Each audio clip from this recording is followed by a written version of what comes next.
Yo, what's up guys, it's Lost Growth. Welcome back to another video. I'm going to be talking about something I think a lot of people kind of need to hear. I've been hearing a lot about people's opinions on the School of Storm currently in PvP. Now I understand there's going to be a new season coming soon. I'm sure there's going to be a lot of updates that'll come with it, or at least there'll be something that'll come with it that'll change. But right now I kind of want to talk about the state of Storm and how it performs in nowadays PvP, and why I think a lot of people really struggle with glass cannon schools. Now first of all, I just want to say, if you aren't subscribed, I upload, many times during the week. I fortunately didn't get the daily upload this week because I was kind of busy, but I try to be very updated with my uploads, try to upload about new updates and PvP videos, commentaries, all this kind of stuff. So if you guys enjoy any of this content, please make sure you drop a sub. There is some content coming for other games soon, such as multiverses, so hope you guys will enjoy that as well. So today I want to talk about how good Storm actually is in PvP. Now I do not have my Storm PvP setup on. Why don't I put that on real quick? To kind of show you guys what stats I get, because there's been a lot of talk about Storm stats and how it performs right now compared to other schools, and I do think that's a valid criticism. Now, I personally am not the highest ranked Storm. I'll be real with you guys. 12 and 9. 14 and 7. I'm no like mastermind. I'm only 1600, right? I'm pretty average at Storm, so I just want to say that. If you really want to catch a school I'm bad at, watch me play Death. Anyway, so basically, I have a certain mindset whenever I'm going in and playing a Storm. This isn't my deck setup. I was in the Liam tournament, so I'll fix it eventually.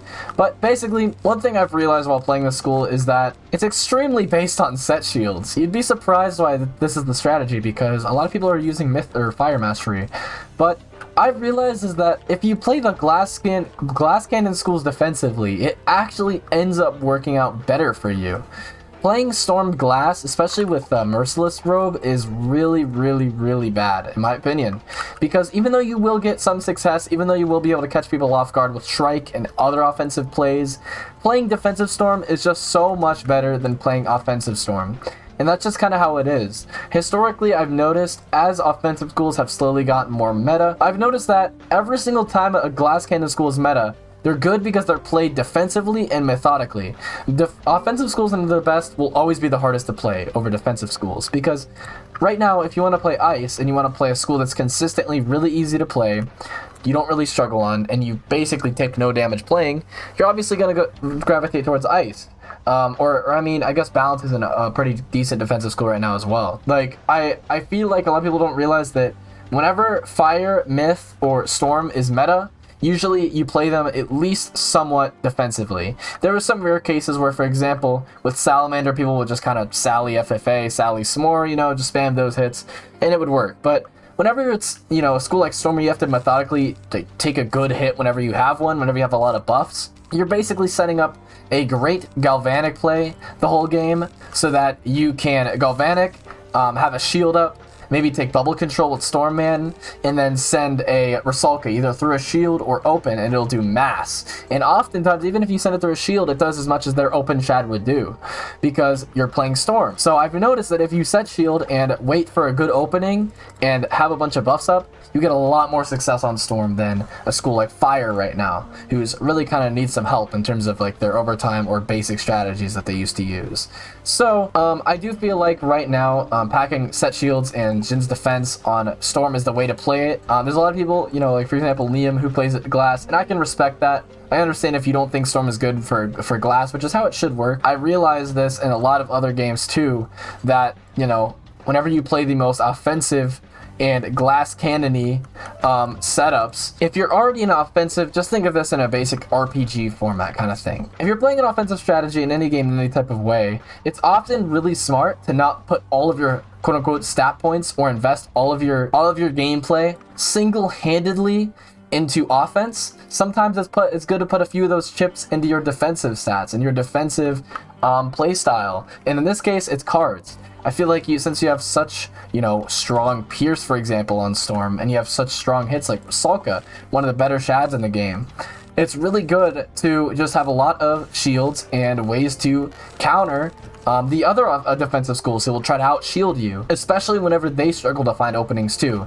And on top of that, you're basically immune to OT shad. You can't get Salamandered into a bomb That's the joke. Salamander is basically Frostbite. But anyways, you can't get Salamander into the bomb because you have Kraken. And that basically is a direct counter to Ice, which, even though Ice is still a struggle matchup for Storm, there is a lot more possibilities for Storm to, you know, at least pull through in a really, against a, you know, average to decent Ice, you know? Obviously, if it's the best Ice versus the best Storm, most of the time the Ice will win, which is how it's supposed to work in the Rochambeau circle. Ultimately, Storm has a solid chance, and ever since they've been able to counter overtimes, just had so many better matchups. I do feel like if you spam set shields and counter overtimes and be prepared for other people to hit you, you'll notice that your Storm will just be so much better than just taking out all the Krakens, taking out all the set shields.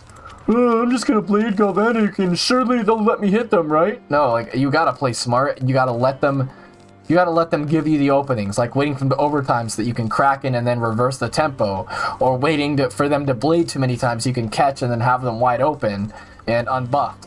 Or you can minion to make them run out of wand hits, and then as your minion taunts, you can break their shield. So just there's a lot of things you can do with Storm to create openings, and I feel like the better that people will get at Storm, the more they'll realize that it's one of the better schools. I think it's top 3 right now. People even argue it's the best. I do think, you know, I think if it weren't for how good Ice was right now, I think Storm would by far be the, like, uncontested best school, but Ice still has, I think Ice has that edge. Not because it's a better school, but because it's just so much easier to play at the best potential. Ice takes about as many brain cells as it takes to flip a light switch, so honestly you'll notice that a lot of Ice players will win games that they shouldn't have won, and a lot of Storm players will struggle to win games. Would be easy for Ice, and vice versa. I just feel like the only reason why Ice is slightly better than Storm is just because of the difficulty level, you know? Sometimes I do feel like the difficulty wall, especially whenever it comes to card pulling RNG, kind of makes Storm a little bit weaker, because, you know, whenever you can just shield every round and waste all of their shield breakers, they'll often struggle to get good hits, which is the case for Ice, where you can basically just tower shield and spam tri-shields the whole game, and you'll have permanent setups like Shrike Scion, and you'll have setups like Colossus and stuff like that, to where you basically cannot be hit. So I've just noticed that, honestly, Ice is super easy and super consistent, so that's my personal beliefs right now, is that Ice is slightly better than Storm. But as a school, at face value, I do think that because of the matchup, Storm wins. I do think it is better. Overall, guys, that was my video talking about the placement of Storm right now in Storm PvP. Now, I understand there's gonna be a lot of people who's gonna disagree with this, like, oh no, I play Storm all the time and I think it sucks. No, I just think you need to change your mindset and change your playstyle, because there's a lot of people right now who are thriving with Storm, who are basically not losing a single game playing it. And it's not just the player, it's also the school. The school is pretty damn good. I just think people need to stop hating on the balance of it, personally. So, hope you guys enjoyed today's video. Kind of a hot take. Let me know what you guys think in the comments below. Remember, this is not an opinion formed by me. This is more of a top player opinion right now that I'm trying to put into a YouTube video, because I'm kind of, I've been seeing too many people complain about Storm, and it's really not that bad. I think you guys just need to change your mindset. No troll. So, anyway, guys, hope you guys enjoyed today's video, and peace out. See ya. Bye.